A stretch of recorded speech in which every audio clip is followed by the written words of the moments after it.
The first hadith is about men towards women, and the second one is about women towards men. The first hadith is from Abu Huraira radiallahu anhu, and it's muttafaqun alayh, which means it's related in Sahih al-Bukhari and Sahih Muslim, which means it's the soundest form of hadith outside of what's called mutawatir, which is multiply transmitted to the point where it's impossible that it could have been a lie or some mistake in it. And this hadith says, "Tunkahu al-mar'atu li-arba'in." A woman is married for 4 reasons. Limaliha. The first reason is wealth. So there are people that marry for wealth. And very common. Wealthy people tend to like to marry wealthy people. And there's a number of reasons for that. And that's certainly acceptable in Islam. There's nothing against that. I mean, it's just an acceptable thing. It's not encouraged by, or anything, but it's acceptable. And some of the ulama consider, scholars consider, that wealth is a type of kafa'a, that it's good for somebody from one socioeconomic class to marry somebody from a similar socioeconomic class, because if somebody was raised was a certain level of opulence or a certain level of standard of living, and then they marry considerably under that, that can be quite traumatic for that person, and it can lead to problems. And that often happens when people marry for love, like a romantic type of love.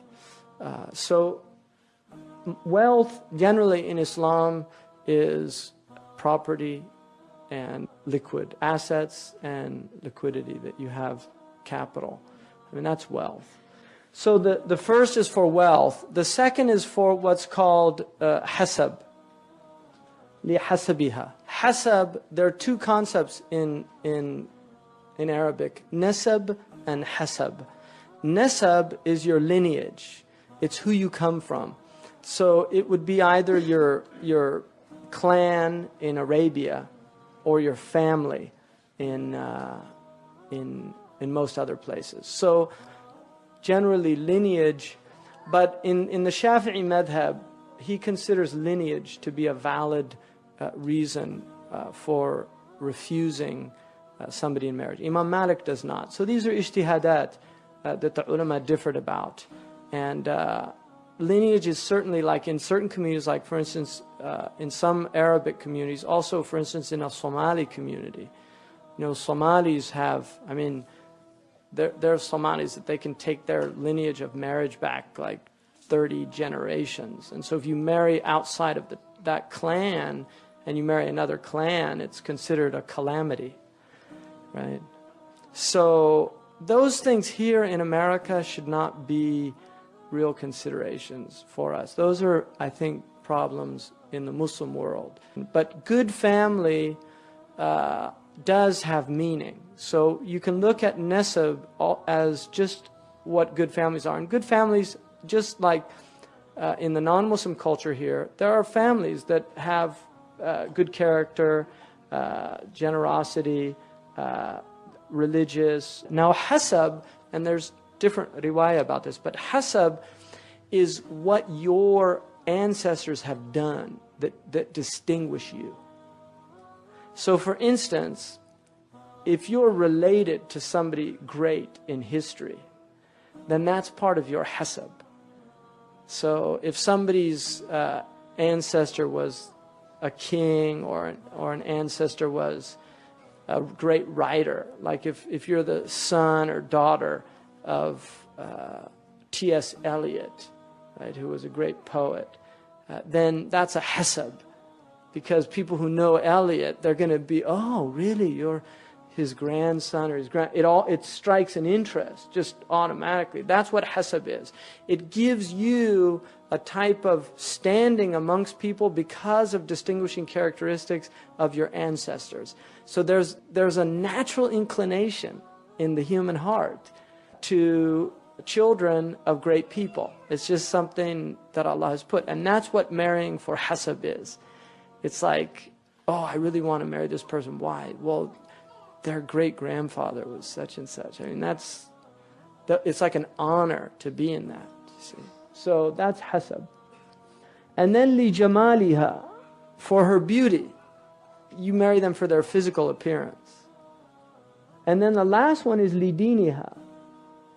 And then the Prophet ﷺ, and deen here means, I mean, I would interpret this not necessarily as, especially in our time, not necessarily as religiosity or some of the outward trappings that people view as religious. Because you can go into some cultures where all the outward religiosity aspects are there. I would see this more as the person who is aware of the nature of the world. That they're actually not oriented towards the dunya, they're oriented towards the akhirah.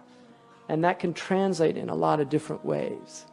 Because the nature of a person who has deen is that they're not worldly by nature, that their desire is not the accumulation of stuff, it's the accumulation of good actions. And that can translate in a lot of ways. So you can see people that have that. I mean, it might not be as black and white as people would like to think. And so you have to be careful about that. Because you can marry somebody that looks outwardly, the package looks all right. But then you find out, you know, it's all about bangles and, you know, it's some real dunyawi orientation. And then you can see somebody else, the package might not look there, but the internal reality of the person is that they are oriented towards the akhirah. So you have to be aware of that. But the Prophet ﷺ did say, فَضْفَرْ بِذَاتِ الدِّينِ تَرِبَتْ يَدَاكَ. Dhafar means like to gain, you know, to take the prize, you know, to, you know, seize the one who has deen. Taribat yadak. It means like, may your hands be filled with dust, which the Arabs use it to the opposite meaning, and you'll be successful. Now the idea here is that if you look at those three things, if you look at the first one, which is wealth, wealth can be lost. Right? So somebody might be wealthy today, they had all their money in stock market, and then the next day they don't have anything. So is your love still there? Because if you married them for that reason and they lose that thing, then the reason that you were attracted to that person is no longer there, so maybe the attraction won't be there anymore.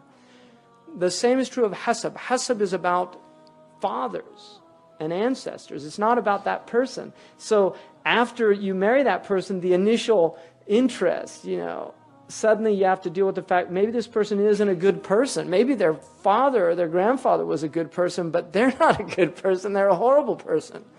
And so all that's left is for you to go around, well, at least she's this daughter of so-and-so, you know. I mean, that's what you're stuck with. Which might not be the best grounds for a good marriage. And then finally, beauty. I mean, beauty, one, initial attractions.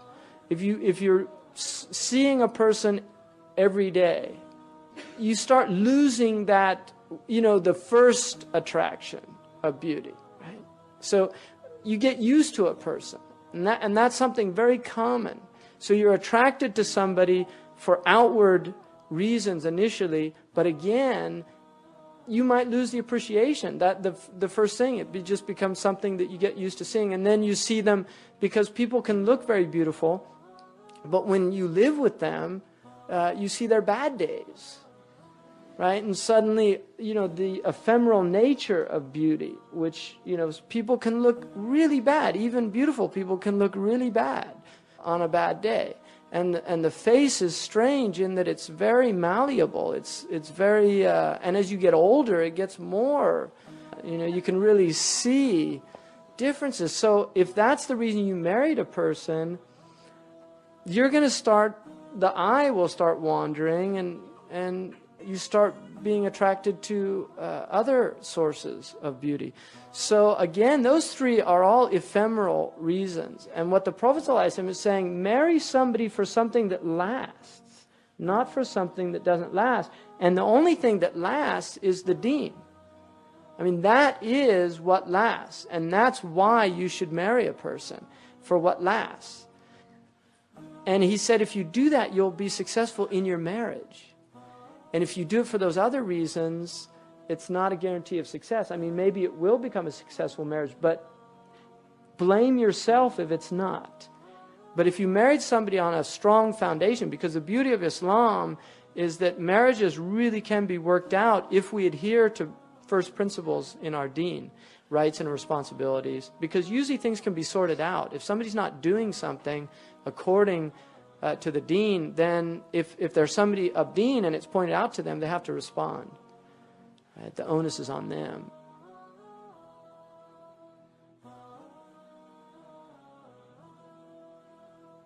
So the idea of marrying, not just for deen, but khuluq, of looking into the character of this person. And one of the things is to get them angry and see how they react.